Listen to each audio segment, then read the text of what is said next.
सातारा लोकसभा मतदारसंघामध्ये महायुतीच्या वतीने छत्रपती उदयनराजे भोसले तर महाविकास आघाडीच्या वतीने शशिकांत शिंदे उमेदवार आहेत। सध्या या दोघांचाही गावागावांमध्ये जाऊन प्रचार सुरू आहे। या निमित्ताने गावाखेड्यांमधले लोकांना आपल्या या उमेदवारांसंदर्भात नेमकं काय वाटतंय जाणून घेतलंय आमच्या प्रतिनिधींनी।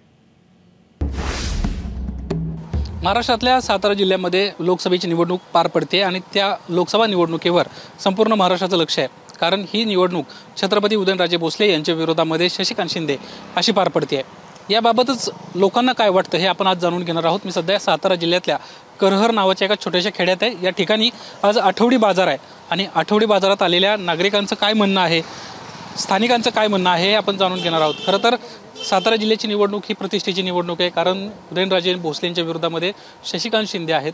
काय वाटतंय तुम्हाला? मागच्या अनेक वर्षांमधला इतिहास पाहता यंदाची निवडणूक ऐतिहासिक ठरेल, काय तुमची प्रतिक्रिया आहे बाबा?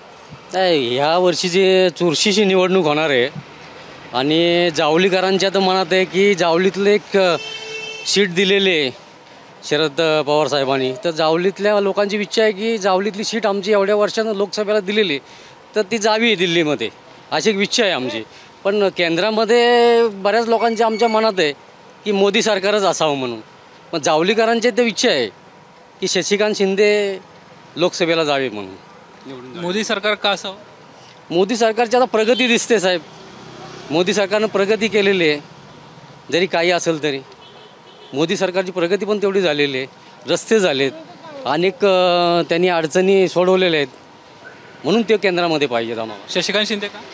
शशिकांत शिंदे म्हणजे आमची जावलीची एक शान म्हणून, आणि जावलीतला एक माणूस आहे, तडफदार माणूस आहे, तरुण माणूस आहे, आणि जावलीला आत्तापर्यंत लोकसभेसाठी कोणी एकही उमेदवार दिला नव्हता, तर त्या माध्यमातून शरद पवार साहेबांनी एक उमेदवार दिलेला आहे जावलीमध्ये।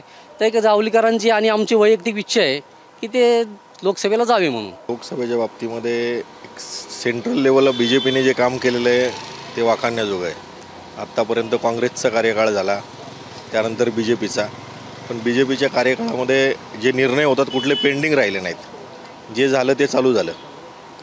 आणि राहिला विषय आमच्या दुसऱ्या उमेदवाराचा, आता इथे एक राजे आणि शिंदे साहेब आहेत। शिंदे साहेबांचं काम आमदार म्हणून आम्ही पहिल्यापासून पाहिलं आहे, आमदार म्हणून त्यांचं काम चांगलंच होतं, त्यांचं काम जरी चांगलं असलं तरी आमदार म्हणून आम्हाला आवडतात ते।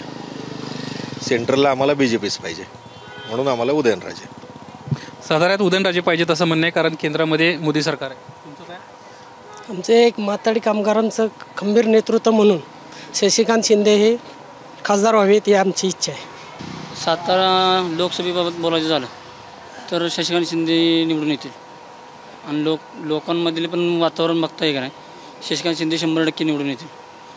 कारण की उदयनराजे हे श्रीमंत छत्रपती उदयनराजे हे राजे, त्यांचा आदर हा राखलाच पाहिजे, पण ते मागच्या 10 वर्षात निवडून आले होते। लोकांना ते लोकांच्या संपर्कात कमी आहेत, आणि लोकांना पण त्यांच्या संपर्कात म्हणजे येऊ शकत नाहीत, असा त्यांचा दबदबा आहे। त्यांनी खासदार म्हणून लोकांच्या संपर्कात येऊन लोकांच्या समस्या सोडवल्या पाहिजेत, ते त्यांच्याकडून काही झालेलं नाही। आणि हे नेतृत्व असं दमदार नेतृत्व आहे, लोकांमध्ये मिळून मिसळून त्यांच्या समस्या सोडवणार आहे, त्यामुळे आमदार शशिकांत शिंदे निवडून आले पाहिजे। परंतु सूरज, असं म्हटलं जातं साताऱ्यामध्ये की मानगादीचा मत गादील। नाही, मानगादीला मत शशिकांत शिंदेंना। छोटे छोटे व्यावसायिक देखील आपल्यासोबत आहेत, त्यांची देखील आपण मतं जाणून घेणार आहोत। आजी, गाव कुठलं? मी बामणोलीचे प्रभावती हनुमंत तरडे। सध्या सातारा जिल्ह्याची लोकसभेची निवडणूक आहे, उदयनराजे आणि शशिकांत शिंदे यांच्यामध्ये लढत आहे। काय वाटतं तुम्हाला या दोघांबद्दल? आम्हाला की वाटतं की आपलं मोदी सरकार सत्यानं त्याची निवडून यावं, त्यांनाच मतं पडावी ती। का बरं?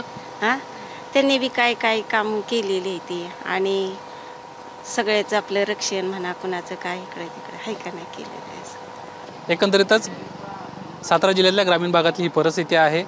आम्ही माणूस बघणार नाही, पक्ष बघणार नाही, माणूस बघून आम्ही मतदान करणार आहोत, अशा पद्धतीच्या या स्थानिकांच्या प्रतिक्रिया आहेत। कॅमेरामन अरविंद वारगे, निलेश बुदावली, ABP माझा, सातारा।